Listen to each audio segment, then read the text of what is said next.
அன்பு நேயர்களே, இன்றைய வெள்ளிக்கிழமை வளைகுடா அட்டூழியம் அப்படின்னு சொல்லலாம் தாக்குதல்களாக அமெரிக்காவின் இரண்டாவது F-35 விமானம் ஒன்றும் சுட்டு வீழ்த்தப்பட்டிருக்கின்றது. அத்துடன் 2 மேம்பட்ட ஜெட் விமானங்களுமாக 3 விமானங்கள் இன்று கொலை செய்யப்பட்டிருக்கின்றது. அது ஒரு செய்தியாகவும், குவைத்தில் ஒரு மிகப்பெரிய எண்ணெய் வளமிக ரிஃபைனரி சென்டர் ஒன்று தற்பொழுதும் பற்றிக்கிருக்கின்றது, அணைக்க முடியவில்லை என்றும் சொல்லப்படுகின்றது. இந்த 2 செய்திகளுக்கு அப்பால் இந்த இரண்டாவது F-35 உட்பட 2 மேம்பட்ட அமெரிக்க ஜெட் விமானங்களை சுட்டு கொலை செய்த விடயம் மிகப்பெரிய இஷ்யூவாக தற்பொழுது இன்று மாலை 2 மணியையும் கடந்து மிகப்பெரிய செய்திகளாக வெளிவந்த வண்ணம் இருக்கின்றது. கடந்த 24 மணி நேரத்தில் 6 தாக்குதல்களை ஈராக் எதிர்ப்பு படை, ஈராக் அமெரிக்க தளங்கள் மீது மிகப்பெரிய தாக்குதலை தொடுத்திருக்கின்றார்கள். முக்கியமான இஸ்ரேலிய இலக்குகள் மீது யெமன் படைகள் 3வது கூட்டு தாக்குதல் பாலிஸ்டிக் ஏவுகணைகள் மூலம் தாக்குதல் நடத்தி இருக்கின்றார்கள். மற்றும் ஈரான் மீதான தோல்வியுற்ற போர் ஆழமான ராணுவ பிளவுகளை வெளிப்படுத்தியதால் ஹெக்ஸத் அமெரிக்க ராணுவ தளபதியை நீக்கி இருக்கின்றார் என்ற செய்தி வெளிவந்த வண்ணம் இருக்கின்றது. அந்த செய்திகளை நாம் ஏற்கனவே தந்து இருக்கின்றோம். அமெரிக்க பாதுகாப்பு செயலர் ஹெக்ஸத் அமெரிக்க தளபதி உட்பட 2 ஜூனியர் தளபதிகளையும் நிறுத்தி இருக்கின்றார், அவர்களை பதவி நீக்கம் செய்திருக்கின்றார் என்பதுதான் இந்த செய்தி. அதனால் அவர் சில உண்மைகளை வெளிப்படுத்தியதின் பின்னணியில் அவர் அந்த பதவி நீக்கம் செய்யப்பட்டு சொல்லப்படுகின்றது. மற்றும் புதிய படுகொலைகள் தொடர்பாக ஐக்கிய அரபு அமீரகத்தில் உள்ள அமெரிக்க ஐடி டெக்னிக்கல் தொழில்நுட்ப நிறுவனமான ஆரகிலின் தரவு மையம் மற்றும் கணனி தளம், அதாவது அவங்களோட கம்ப்யூட்டர் சென்டரும் அவங்களோட டேட்டா சென்டரும் தாக்கி அளிக்கப்பட்டிருப்பதாகவும் மற்றும் ஒரு செய்தி தெரிவிக்கின்றது. நம்ம பல செய்தி வந்தால் நாம 2 செய்திக்குள்ள மாத்திரம் சொல்லுவோமா? முதலாவது குவைட்டுக்குள்ள செல்வோம் வாங்கள், அதுக்கப்புறம் நாம இந்த அவங்களோட பிளேஸ் சுட்டு வீழ்ந்ததை பார்ப்போம். முக்கிய எண்ணெய் மையத்தின் மீது ரோன் தாக்குதல் நடத்தியதை தொடர்ந்து குவைத்தின் மினா அல் அகமதி சுத்திகரிப்பு நிலையத்தில் தீ விபத்து ஏற்பட்டு தற்பொழுதும் அணைக்க முடியாத தீ சுட்டரிக்கிறது. அதாவது வானத்தை நோக்கி தீப்பிழம்புகள் கிளம்புவதாகவே அங்கிருந்து கிடைக்கும் செய்திகள் தெரிவிக்கின்றது. குவைத்தின் மினா அல் அஹமதி சுத்திகரிப்பு ஆலை மீது வெள்ளிக்கிழமை அதிகாலையில் நடத்தப்பட்ட ட்ரோன் தாக்குதலால் தீப்பற்றி கொண்டது. இது பிராந்திய எரிசக்தி உட்கட்டமைப்புகளின் பாதுகாப்பு குறித்து கவலைகளை எழுப்பியிருப்பதாக குவைத் தெரிவித்திருக்கின்றது. வெள்ளிக்கிழமை அதிகாலையில் ஆளில்லா விமான தாக்குதலுக்கு பிறகு குவைத்தின் முக்கிய எண்ணெய் சுத்திகரிப்பு வளாகத்தின் மீது சில பகுதிகளில் தீ விபத்துக்கள் ஏற்பட்டதாக அரச ஊடகங்கள் தெரிவித்துள்ளது. அப்பகுதியில் உள்ள முக்கிய எரிசக்தி உள்கட்டமைப்புகளின் பாதுகாப்பு குறித்து கவலைகளை மீண்டும் எழுப்பியுள்ள குவைத் அதிகாலை வேளையில் தனது மினா அல் அஹமதி சுத்திகரிப்பு நிலையம் குறிவைக்கப்பட்டதை குவைத் பெட்ரோலியம் கார்ப்பரேஷன் உறுதிப்படுத்தி இருக்கின்றது. வெள்ளிக்கிழமை அதிகாலையில் மினா அல் அஹமதி சுத்திகரிப்பு நிலையம் ஆளில்லா விமானங்களால் தாக்கப்பட்டது. இதனால் இயங்கிக் கொண்டிருந்த பிரிவுகளில் தீ விபத்துக்கள் ஏற்பட்டன என்றும் யாருக்கும் காயம் ஏற்படவில்லை என்றும் அந்நிறுவனம் கூறியதாக செய்திகள் வெளிவந்த வண்ணம் இருக்கின்றது. மினா அல் அஹமதி சுத்திகரிப்பு நிலையம் குவைத்தின் மிகப்பெரிய மற்றும் மிக முக்கியமான எண்ணெய் சுத்திகரிப்பு நிலையங்களில் ஒன்றாகும் என்றும் இது நாட்டின் எரிசக்தி ஏற்றுமதியின் முக்கிய தூணாக விளங்குகிறது என்றும் குவைத் தெரிவித்திருக்கின்றது. மற்ற செய்தியாக வருகின்றோம். அமெரிக்க விமான தாக்குதலுக்கு உட்பட்டாக இரண்டாவது F-35 உட்பட 2 மேம்பட்ட அமெரிக்க விமானங்களை ஈரான் சுட்டு வீழ்த்தி இருக்கின்றது. இன்றைய அதிகாலை தாக்குதல்களாக விரிவடைந்து வரும் ஆபரேஷன் ட்ரூ பிரமிஸ் 4 நடவடிக்கையின் ஒரு பகுதியாக ஈரானிய படைகள் இன்று மேலும் 2 மேம்பட்ட அமெரிக்க போர் விமானங்களை சுட்டு வீழ்த்தி இருக்கிறதாகவே அந்த செய்திகள் தெரிவிக்கின்றது.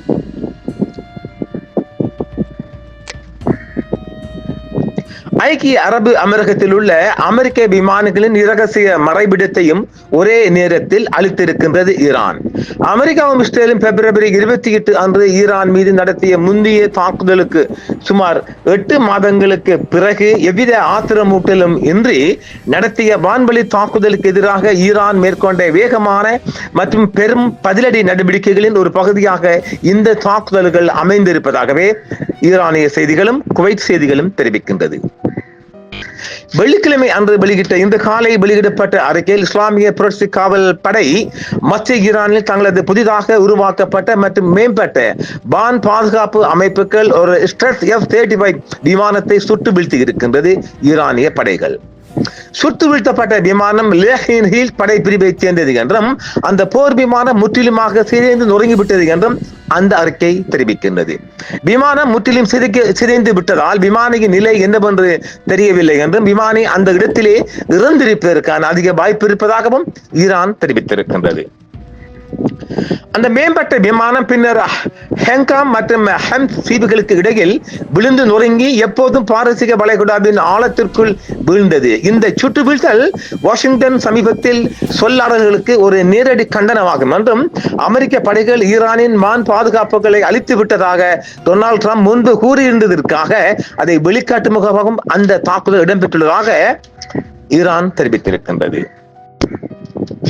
IRGCயின் வான் பாதுகாப்பு முற்றுமுழுதாக அளிக்கப்பட்டு விட்டது என்ற பொய்யான அமெரிக்க அதிபரின் கூற்றை IRGCயின் வான் பாதுகாப்பு முழுமையாக அளிக்கப்பட்டு விட்டது என்ற பொய்யரான அமெரிக்க அதிபரின் தவறான கூற்றை தொடர்ந்து சற்று நேரத்துக்கு முன்பு ஹைம் தீவின் தெற்கே நாட்டின் ஒருங்கிணைந்த வான் பாதுகாப்பு வலையமைப்பின் கட்டுப்பாட்டில் உள்ள IRGCயின் கடற்படையின் நவீன மேம்பட்ட வான் பாதுகாப்பு அமைப்பால் ஒரு மேம்பட்ட எதிரி போர் விமானம் தாக்கப்பட்டுள்ளது என்று IRGC தனது அறிக்கையில் தெரிவித்துள்ளது.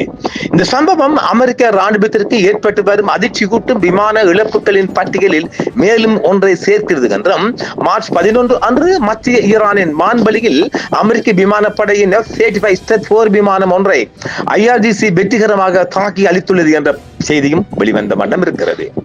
ஈரானிய தாக்குதல் என்று நம்பப்பட்டதன் காரணமாக மேற்காசியாவில் உள்ள ஒரு அமெரிக்க விமானப்படை தளத்தில் ஒரு F-35 விமானம் அவசரமாக தரையிறங்கியதை அமெரிக்க ஊடகங்கள் பின்னர் உறுதிப்படுத்திய போதிலும் பலத்த சேதமடைந்த அந்த விமானத்தால் இப்போதைக்கு தனது செயற்பாடுகளை மீண்டும் தொடங்க முடியாது என்றும் ஒரு அடுத்தடுத்த அறிக்கைகள் வெளிவந்த வண்ணம் இருக்கிறது. மேலும் நடந்து வரும் போரின் போது 3 அமெரிக்க F-35 விமானங்களும் ஒரு KC-135 எரிபொருள் நிரப்பு விமானமும் இழக்கப்பட்டதை அமெரிக்க ராணுவம் உறுதிப்படுத்திக் கொண்டது. பென்டகன் இந்த பேரழிவு இழப்புகளை நட்பு தாக்குதல் அல்லது விபத்துக்களிலிருந்து சித்தரித்து தொடர்ந்து மூடி மறைக்க முயன்று வருகின்றது. தாக்குதல் நட்பு தாக்குதல்.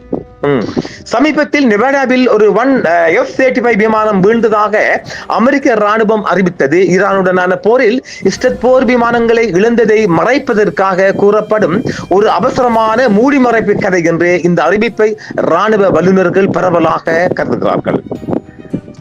அமெரிக்க இலக்குகள் மற்றும் விமானிகளின் மறைவிடங்கள் மீதான தாக்குதல்கள் இன்று அதிகாலை முதல் IRGC கடற்படை ஆபரேஷன் ட்ரூ பிரமிஸ் போரின் 91வது அலையை தொடர்ந்து நடத்தி வருவதாக அப்படையின் மக்கள் தொடர்பு துறை வெளியிட்டுள்ள அறிக்கையில் தெரிவித்துள்ளது. இந்த கட்டத்தின் போது பாரசீக வளைகுடாவின் தெற்கு நாடுகளில் உள்ள அமெரிக்க சுயனிச பயங்கரவாதிகளுக்கு சொந்தமான ராணுவ மற்றும் உட்கட்டமைப்பு இலக்குகள் மீது பலிஸ்டிக் ஏவுகணைகள், காதிர் குரூஸ் ஏவுகணைகள் மற்றும் தற்கொலை ரோன்கள் ஆகியவற்றை கொண்டு பெரும் தாக்குதலை நடத்தி வருகிறது. ஆக்கிரமிக்கப்பட்ட நிலங்களின் மையத்திலும் இதய பகுதியிலும் எதிரொலித்த தொடர்ச்சியான பெரும் வெடிப்புகளின் சத்தம் 5 மில்லியனுக்கும் அதிகமான குடியேறிகளை நிலத்தடி பதுங்குகுழியில் தப்பியோட செய்துள்ளது என்றும் ஈரான் தெரிவித்துள்ளது. IRGCயின் கூற்றுப்படி இந்த மாபெரும் அளவிலான பீதியும் அழிவும் போர்க்களத்தின் யதார்த்தங்களை தணிக்கை செய்யவும் பிரித்து கூறுவதும் சியோனிச உளவு அமைப்புகளின் திறனை பறித்துவிட்டது என்றும் பிராந்தியத்தில் உள்ள சியோனிச இலக்குகள் மற்றும் அமெரிக்க தளங்களுக்கு எதிரான இந்த அலையின் தொடர்ச்சியான ஒருங்கிணைந்த மற்றும் விரிவான நடவடிக்கைகள் தீவிரமாக தொடர்கின்றது என்றும் IRGC என்ற ராணுவ படை தெரிவித்திருக்கின்றது. ஆக மொத்தத்தில் மிகப்பெரிய சேதங்களை இது கொடுத்திருக்கின்றது என்றுதான் சொல்ல வேண்டும். இன்றைய வெள்ளிக்கிழமை செய்தியிலே பரவலாக இந்த செய்தி முதன்மை செய்திகளாக வெளிவந்த வண்ணம் இருக்கின்றது. தொடர்ச்சியாக நாம் 3 மணி நேரங்களுக்கு ஒரு செய்தியாக அழிவுகளை தர இருக்கின்றோம். இன்று நள்ளிரவுக்குள் எமது செய்திகளில் ஈரானுக்குள்ளிருந்தும் அழிவுகள், ஈரானுக்கு வெளியே வளைகுடாவில் ஏற்பட்ட அழிவுகளையும் நாம் தொகுத்து வழங்க இருக்கின்றோம்.